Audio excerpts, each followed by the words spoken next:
Are you wondering if you should use video as a part of your marketing strategy? Are you concerned that as an introvert, it might not be a good fit for you? Let's talk about that today. I have 5 questions that can help you decide if video marketing is right for you and your business without the pressure of extroverted marketing tactics.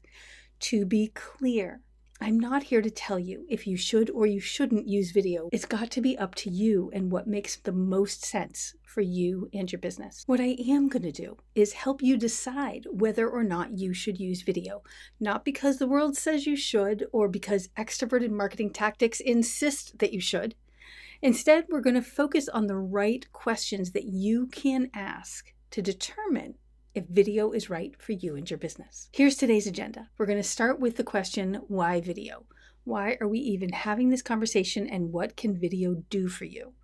Then I'm going to bring you the 5 questions that can help you decide if doing video is right for you or not.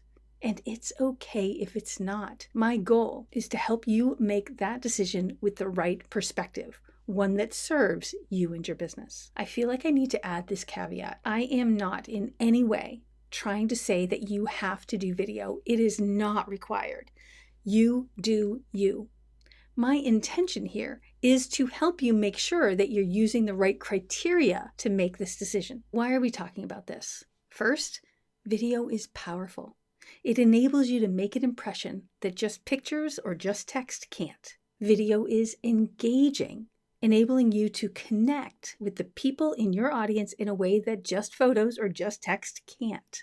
And video can be found in every aspect of marketing: social media, your website, even podcasts, which were originally designed for listening, are now incorporating video. Video can level up your business and your offers, your course, your programs, your sales page, how you offer instructions, offering demos, or even bringing somebody behind the scenes to look into what you do. So video can be a strong feature for your marketing and your business overall, and the statistics support this. According to HubSpot, 86% of businesses use video as a marketing tool.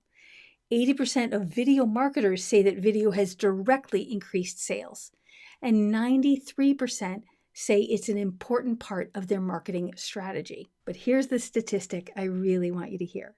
99% of digital marketers using video said that they'd continue or will even increase the amount of video they're using in the next year. The statistics are incredibly strong and say a lot about the use of video if you decide to go in that direction. This does not mean that you have to do it. There are no have-tos, there are no shoulds around here. But the fact that businesses are using it and saying that they'll continue to use it or even increase speaks to the results and the power of video, and therefore the importance of you considering this decision. On top of that, social media platforms and design platforms are making it easier to bring video into your marketing. For example, Instagram Reels now include templates that you can use to create videos more easily. You can create videos from your pictures, in fact, so they're making it easier. Canva launched their video editing tool in 2021. Since then, they have released some amazing features that are turning them into a serious video editing powerhouse. With all of that in mind, one more thing that I just want to make sure we're aware of is that video is a tactic, not a strategy. It's something you insert into your existing marketing strategy, not something that you use as a strategy unto itself. And lastly, before we get to the list, I do want to remind you that you do have a choice. The question on the table is this: do you want to include video as a part of your marketing strategy or not? I get that you might be nervous about this, especially if you're an introvert who doesn't like to put yourself out there. If your knee-jerk reaction is no, I get it. The first time I recorded a video, it took me an entire afternoon just to hit that start button, and it is a nerve-wracking and scary proposition. It is also a powerful medium, especially for marketing, as those statistics indicate. If you're an introvert, I ask that you hear me out, because being an introvert is not a reason to avoid video. I know a lot of introverts who do video, a lot of introverts who successfully put themselves out there through video.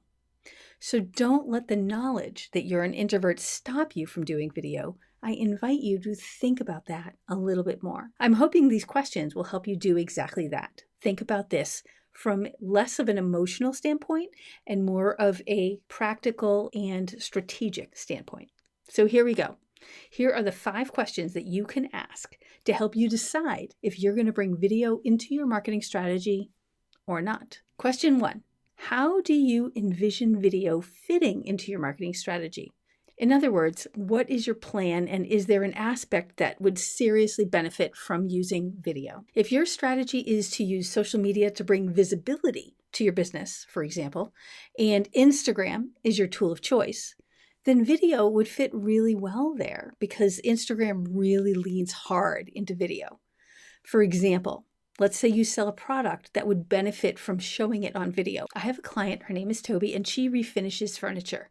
Showing videos of the before, during, and after can increase her buyer's perspective of the work she does and understanding the value that they are getting and increase their trust in her work. However, if your strategy is to use written copy and SEO, search engine optimization, to bring visibility to your business, video may not actually be a good fit, and that's okay. Another way to put this is, if your marketing strategy was a car, is video a paint job, just making it sparkle and look pretty?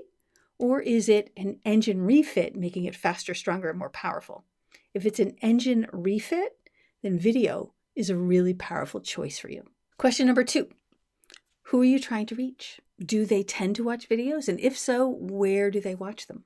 It can be really helpful to go online where your audience goes to find out what they're looking at when they're seeing video, what's going on in that space for video. So if your audience tends to use Instagram, going and being really familiar with how video works on Instagram can help you envision what this is going to look like. Or another example, one of my clients, Jane, who's a career coach, does video on LinkedIn because that's where her ideal client is. And what's really cool for her is people really aren't using video on LinkedIn that much. I mean, it's there, it's absolutely there, but they're not using it a lot. And so this is a great way for her to stand out. Question 3, what is your communication style? Are you more of a writer or a speaker? For example, I'm a verbal processor. I have a lot of ideas that are running around in my head that I want to share with my audience. So video can be a great fit for me. That's why I'm here. I talk about marketing and mindset and strategy and introversion, and I write some of this in my blog as well, but it's really easier for me to walk through it verbally. In fact, I often don't know what it is I'm thinking until I've verbalized it. If you are a writer first, and you'd rather write things out first, it's important that you know that about yourself. And a lot of introverts prefer writing over speaking, so this is actually very likely. To be clear, the answer here is not, if I'm more of a writer, then I can't do video. That's not what I'm saying here. What I'm saying here is, if you're a writer first and a speaker second, it might be helpful if you decide to go into video that you'll write out your notes in more detail before you move to the video step. Question number 4. Are you willing to invest a short period of time while you learn how to use video, during which things are going to be really uncomfortable? Especially if you've never done video before, there's a learning curve, and it can be steep or not, depending on who you are and what you've done in the past. There's a lot of things in there, but you just have to be aware of that because you're going to have to figure things out.